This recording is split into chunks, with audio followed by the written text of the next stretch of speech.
Sarvamanthan news महाराष्ट्रामध्ये आपलं स्वागत. पाहूयात आजच्या टॉप 10 हेडलाईन्स.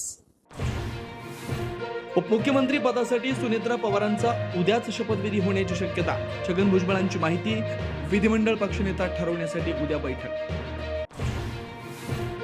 सुनेत्रा पवारांकडे राष्ट्रवादीचे राष्ट्रीय अध्यक्षपद देण्याची पक्षातून मागणी. पवार कुटुंबाकडेच नेतृत्व राहावं असा सूर. सूत्रांची माहिती. तर पवार कुटुंबियांसोबत चर्चा करून उपमुख्यमंत्री पदाचा निर्णय घेणार. तटकरे यांची माहिती. अजित पवारांच्या निधनानंतर शरद पवार बारामतीच्या राजकारणात सक्रिय. बारामतीमधील नीरा नदीची शरद पवारांकडून पाहणी. पवार बारामतीची सूत्र पुन्हा हाती घेणार असल्याची चर्चा. दोन्ही राष्ट्रवादीच्या विलिनीकरणाच्या हालचालींना वेग. पवार कुटुंबीय एकत्र विलिनीकरणाचा निर्णय घेणार. अंतिम निर्णय शरद पवारच घेणार असल्याची सूत्रांची माहिती.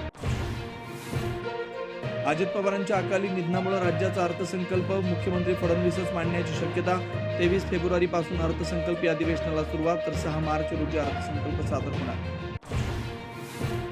ठाणे महापालिकेत महापौर पदासाठी नवा फॉर्म्युला. 1.25 वर्षासाठी महापौर पद आणि उपमहापौर पद मिळणार. 5 वर्षात ठाणेकरांना 4 महापौर मिळणार. अकोला महापालिकेत सत्ता राखण्यात भाजपला यश. भाजपच्या शारदा खेडकर यांची महापौरपदी निवड. तर एमआयएमचे नगरसेवक तटस्थ राहिल्यानं काँग्रेस एमआयएम मध्ये राडा. काँग्रेसचे काही नगरसेवक भाजपाच्या संपर्कात. अंतर्गत वादाला नगरसेवक कंटाळले. भाजप आमदार किशोर जोरगेवारांचा दावा. सार्वमंथन न्यूज महाराष्ट्राला लाईक करा, शेअर करा, सबस्क्राईब करा.